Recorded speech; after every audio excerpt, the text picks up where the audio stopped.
प्रभु यीशु मसीह के सामर्थी नाम में आप सबों को जय मसीह की। आज के मनन का भाग हमने लिया है नीति वचन की किताब अध्याय 4 और उसकी 25वीं आयत।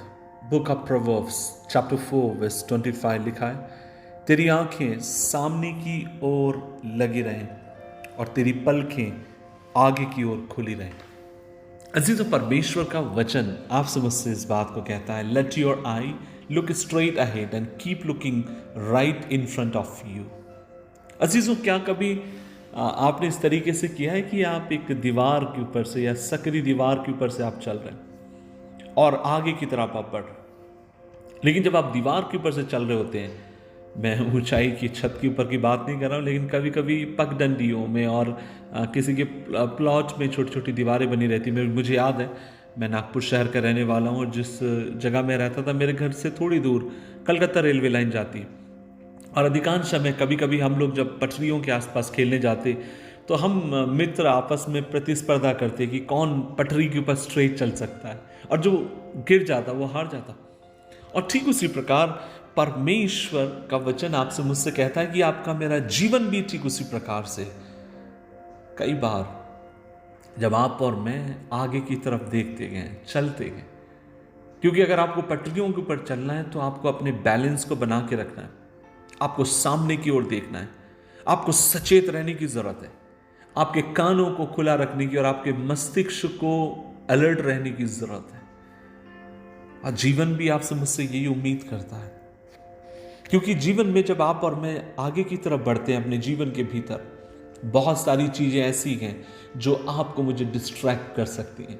बहुत सारी चीजें ऐसी हैं जो आपके मेरे ध्यान को आपसे मुझसे हटा सकती हैं, और जब आप और मैं अपने लक्ष्य से अपनी नजरों को हटा देते हैं, याद रखिए, आप और मैं डूबने लगते हैं और कहीं ना कहीं पर फिसल कर वहीं पर गिर जाते हैं। कई बार जीवन की बुराइयां आपकी मेरी परीक्षाएं लेती हैं। जीवन की बुराइयां आपको मुझे चीख चीख कर पुकार पुकार कर कहती है कि मेरे तरफ आओ। मैं इस बात को जानता हूं कि झूठ बोलना पाप है, लेकिन कई बार हम फिर भी इससे छूते रह जाते हैं। हम इस बात को जानते हैं कि क्रोध करना गलत है, लेकिन फिर भी हम गुस्सा करते हैं। हमें पता है कि चोरी करना अपराध है, लेकिन फिर भी हमारे पास शायद किसी की सीडी पड़ी हो, पुरानी किताब पड़ी हो, शायद हो सकता है किसी का कर्ज हमने लिया और हम देने की हमारी मनसा खत्म हो चुकी। मैं अजीज आपसे सब क्या कहना चाह रहा हूं? मैं आपसे ये कहना चाहता हूं कि जीवन की प्रतिदिन की परीक्षाएं आपको मुझे अपने गंतव्य तक पहुंचने में रोकती है, लेकिन आज इस सुबह के समय परमेश्वर आपको मुझे अनुग्रह दे कि आप और मैं उसकी नजरों में नजरें मिलाते हुए अपने गंतव्य तक पहुंचने पाए, अपने लक्ष्य तक, नियति तक पहुंचने पाए। नो वन इज परफेक्ट, कोई भी सिद्ध नहीं है। हम सब गलती करते हैं, हम सब गलत मार्गों पर कई बार चलने लगते हैं, भटक जाते हैं, लेकिन हमें चाहिए हर समय अपने आप को प्रभु में लगाए रखें, इस सोच को लगाए रखें, खुदावन मैं कमजोर हूं लेकिन तू बलशाली है और तू मुझे आगे की तरफ लेकर जाने के लिए विश्वास है।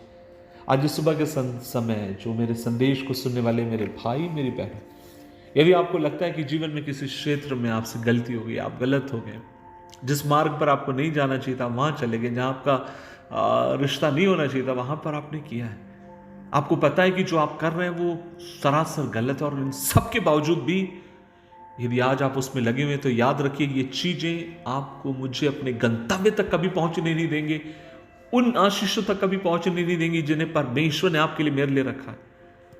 तो फिर हमें क्या करने की जरूरत है? हमें खुदा से माफी मांगने की जरूरत है कि वह आपको मुझे एक और मौका दे।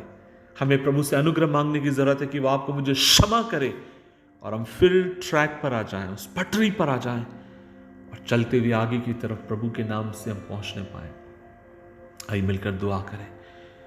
प्रभु जी, हम दुआ करते हैं, कोई भी सिद्ध नहीं है प्रभु जी, मैं भी बहुत चीजों में कमजोर हूं, लेकिन आज मैं मिलकर दुआ करता हूं अपने भाई, अपनी बहनों के साथ। प्रभु जी, ऐसे बहुत सारी जगहें, बहुत सारी चीजें हैं जिनमें परमेश्वर हम मार्ग से भटक जाते हैं, भटक गए, लेकिन आज हम मिलकर दुआ करते हैं प्रभु जी, तो हमें फिर से लेकर आओ उस पहले से प्यार में,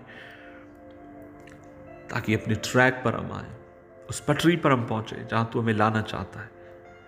यीशु मसीह के नाम से मांगते हैं, आमीन, आमीन, आमीन।